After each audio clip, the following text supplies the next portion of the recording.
Or as the mercantilist is feared, it just flows out until it relieves the excess, and now you're back to an equilibrium, right, where people have as much money as they want to hold.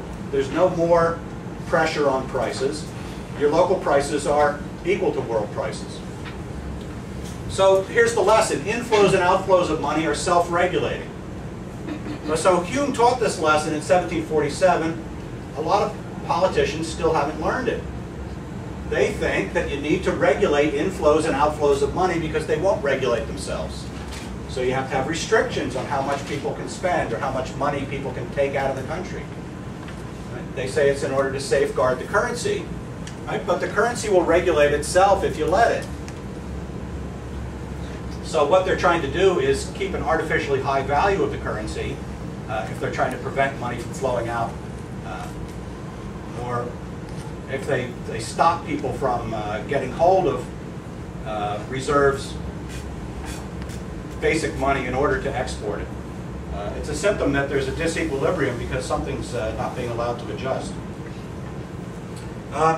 Hume was a great friend of the famous founder of economics, or that's what he's called, although of course nobody invents an entire field, Adam Smith. Right, so Smith writes his famous Wealth of Nations in 1776, thank you, in which he adopts Hume's theory, and he actually takes it a step further. He said, well, Hume just talked about gold and silver coins, but we're surrounded with banks issuing money. In Scotland in his day, people had checking accounts, that was money, and people had banknotes. They had paper money issued by banks. And a banknote, right, said, we'll pay the bearer on demand in silver coin. It was a substitute for carrying around coins. It was more convenient for a lot of purposes. It was lighter. So Smith said, look, not just the quantity of gold coins will regulate itself, or silver coins, but the quantity of a mixed currency where the banknotes are redeemable for silver coins. Well, this is a lot like the current situation in the Bahamas, as I understand it, right, where the central bank of the Bahamas issues banknotes redeemable for US dollars. Right? You'll pay the bearer on demand. But where Hume and Smith said, look, you don't have to stop outflows of silver, they'll stop themselves when the economy's back in equilibrium. There are restrictions. I understand they've become less severe about how many US dollars you can get in exchange for Bahamian dollars and how many you can export. Right? So the self-regulation process is not going on, not allowed to go all the way. And one way to prop up the system is, or if you're not allowing the equilibrium to be reached otherwise, you can try to restrict flows. You can adopt a mercantilist policy that says you're not allowed to export coins, or not allowed to export US dollars. So I guess I've already sort of come to the next stage in the evolution of money, which is money issued by banks. Right, so coins are not the most convenient form of money for all purposes, especially for large transactions. They're just too bulky. So if you can make a payment just by writing a check, that's a lot more convenient. Or nowadays by using a debit card.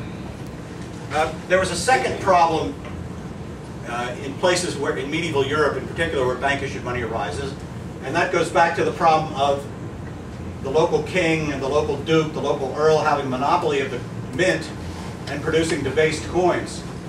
So the coins were not very trustworthy. If you went from one city in Italy to another city in Italy, because that was an early place where banking arose because the coins were so terrible, people needed a substitute. Right? If you went from Genoa to Milan, they would say in Milan, we don't trust these coins from Genoa, we don't know how much copper's been mixed into them. You got to go to the expert coin changer who can evaluate them. These coin changers were bankers, but most of their job was weighing and testing the purity of coins to figure out how much precious metal was in them, and then they would pay you accordingly in local money. So the second big, and then they would open an account for you where you didn't have to worry about, after you deposited the money, what coins you were going to get back, your deposit was kept in units of pure silver.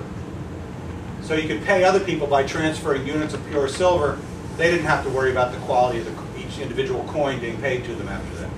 So that's another reason people use bank-issued money. It was more reliable than the actual physical coins.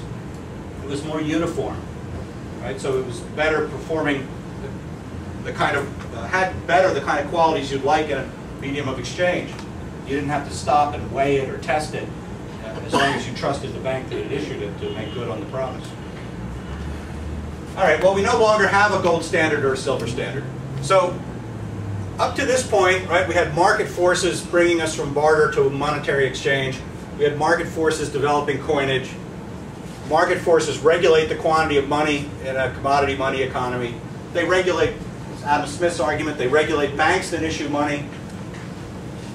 So if we had stopped there, governments wouldn't be playing any role in the monetary system, but of course they do.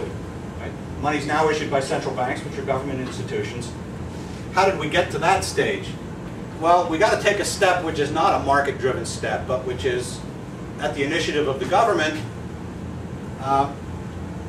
Step one, well, a series of steps by which we get from commodity money to the kind of money we have today, which goes under the name of fiat money. Anybody studying Latin? Fiat means let it be in Latin. Right? So back when God spoke Latin, in Genesis, he said, fiat lux, let there be light. Right? So this is let there be money. It's money by decree. Well, how do you get people to accept something? I mean, how are they going to be trusted to have any value in the next exchange? Well, initially, governments got into the business of bank-issued money.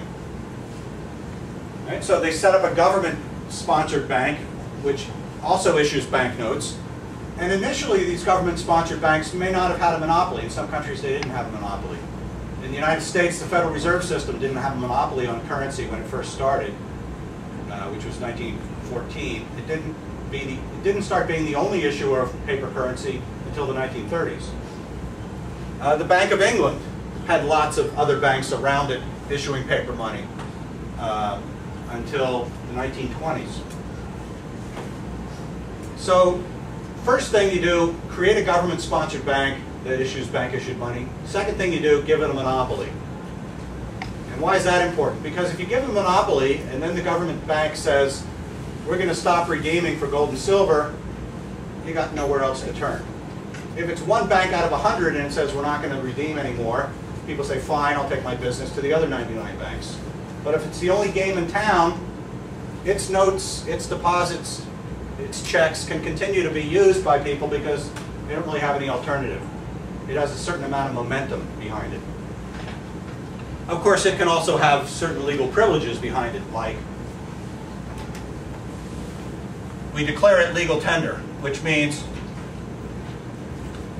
if you have a debt denominated in dollars, then whatever we say is the dollar, you have to accept. Your payment's been discharged. The courts won't say. And so you may have made the debt when a dollar had a certain weight in silver. But after the silver redemption was taken away, now you don't want to take it, or you want compensation for the fact that it's not worth as much. The court says, sorry, you had a $100 debt, you got 100 things called dollars, right, that the government says are dollars, even though they don't have as much silver in them, or they're not worth as much. Tough luck. Well, next time around, you're going to charge a higher interest rate because you're being paid back in money that's losing value.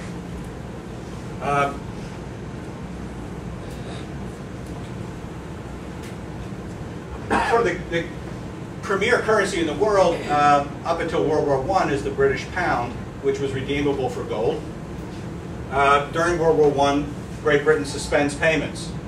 Why? Because they want to print fiat money in order to pay for the war.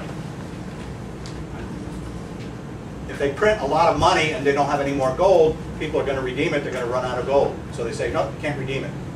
This is just temporary. We're going to resume redeeming it after the war, but for now, you can't redeem it, then we can print as much as we want. Well, the problem is you print as much as you want, Now you got more money than you can afford to redeem. How can you go back to the gold standard?